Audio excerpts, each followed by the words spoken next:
Yo, this is Rick Mahorn, the bad boy, giving a shout out to my man Drew, Detroit Drew. Make sure you tune in on his YouTube channel, Detroit Drew.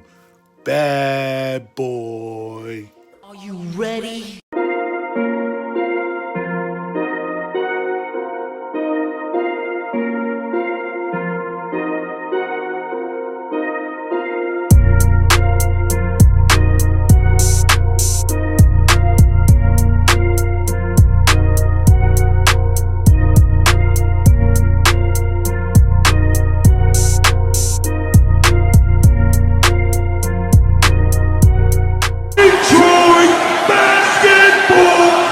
Oh, what's good, peeps? And today I'm giving you 5 candidates that I have heard rumored around. Now, again, what this means is it's nothing like they have meetings or anything. This is just beat writers and articles writing about 5 candidates that they would like to see. 4 of them are Detroit Pistons and 1 is not. So I'm going to just go ahead and dissect this one by one. There's 5 total. And quite frankly, I don't have anything bad to say about any of these players. I wouldn't be mad if the Pistons went in any of these directions. Obviously, that the race for this thing is completely wide open. But I'm going to be in the role of playing owner and just giving my thoughts on each and every single one of these. So hopefully you guys will enjoy. Let me know what you guys think about these candidates. And if you guys have anyone different in mind, certainly leave it down in the description. But without further ado, man, let's hop right into this thing. These aren't ranked. I'm not ranking them as my favorites or my least favorites or anything like that. So I think what better way to start this off with than the guy that we talked about first, Chauncey Billups. Fan favorite. People want him. Got good relationships around the NBA. He knows the game of basketball. Fun fact came out that he is the only player in NBA history to have a winning record against MJ, Kobe, and LeBron. People consider, I don't know which side of the fence you're on, but out of those 3 players, one of those guys is the GOAT. Depending on who you are, I think it's MJ. People think it's LeBron, and there's a few people who think it's Kobe. Either way, Chauncey Billups beat them all, so he knows what it takes to win on the court. So off the court, it's a different challenge for him. He's not proven yet, and again, for what the Pistons are looking for, it's not really a full-time GM. It's someone who's going to be report to S. Stefanski, and S is going to, at the end of the day, okay everything. I think Chauncey's a good guy to have in the league. He's going to make a lot of smart moves. He's got a lot of great relationships with a lot of the players out there. So I think in free agency, he'll be able to draw in better players and maybe smooth talk some of the other GMs to go ahead and pull the trigger on a trade or something. I don't know. Just some of the downside is inexperience, which is going to be the case with a lot of these guys. So all in all, Chauncey is my personal favorite. I would love to have this back. We just need someone with that 04 team back in the building. So would not be mad with this move. Not be mad with any of these moves. But Chauncey is in consideration. I would highly like it. Sticking with the 04 going to work Pistons, a lot of people have talked about Taishan Prince. And I understand that he's been doing stuff around the league in front office situations. I'm not quite sure what that is, but Tayshawn's a really smart dude. You know, he might not show it. He doesn't talk a lot. And quite frankly, I'm okay with that. I would rather have a guy behind the scenes do all the talking than coming on TV and just rambling on and on and on. Tayshawn is a very smart person. Don't let that fool you. That's part of the reason he was in the NBA for so long, because he's smart. He knows what he's supposed to do. I think that he's going to have a natural just kind of feel of drafting people and understanding that prospect of the NBA is that you have to draft well. I think Tayshawn's going to be a good guy who's going to grasp that.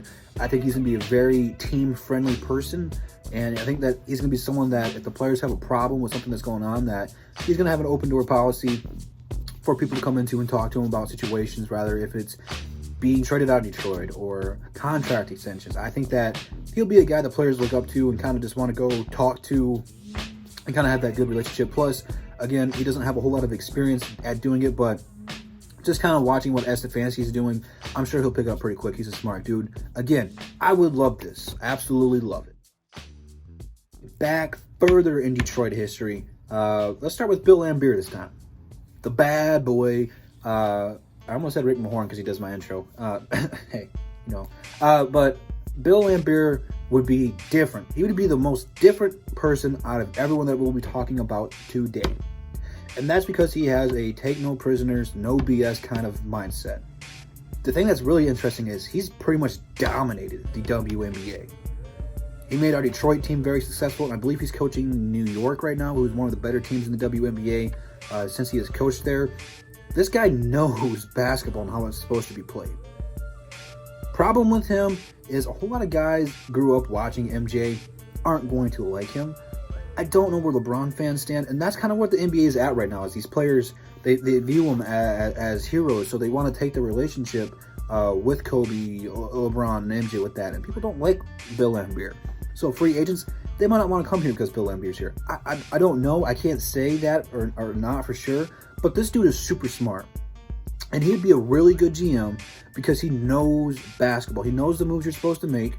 I guarantee you that if he was put in the Andre Drummond situation, that he would look at what the NBA is at right now and would have gotten more in return. If we would have had a real GM, probably we would have either re-signed Andre or moved on from Andre before this whole season started. So I think that for trades, for drafting, I think Bill Lambert is actually probably, besides Chauncey, my second favorite candidate for this. And I don't think he has any interest in leaving the WNBA.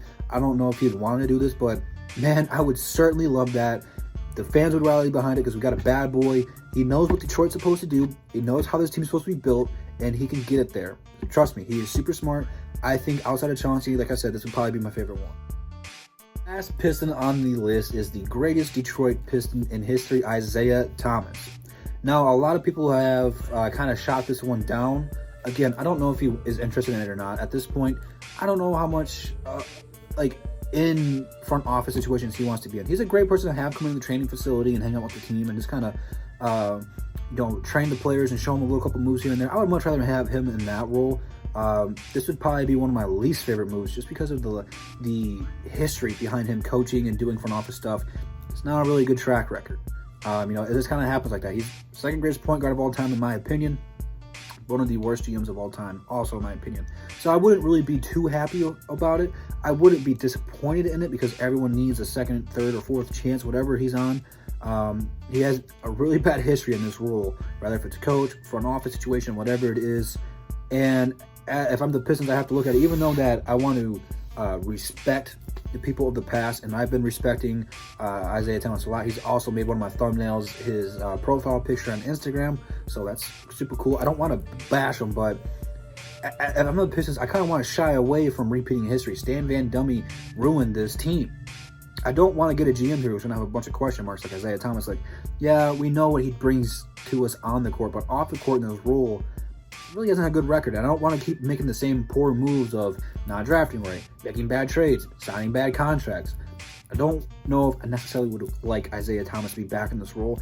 I'd much rather him be just in the off the scene and kind of just go to the practice facilities or games and just talk to players and kind of just be like a mentor to them off the court.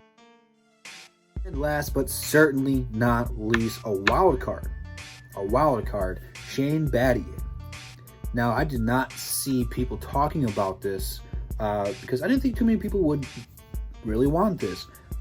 I was surprised how many people wanted this, and quite frankly, you guys are pretty smart. I think that he'd be pretty good in the situation. Again, not a guy who has just a ton of experience in the situation. He has a little bit, but again, he's played with some of the smartest people in his time playing the game. You think of Pau Gasol in Memphis, or was it Marcus? I'm pretty sure it was Pau Gasol in Memphis.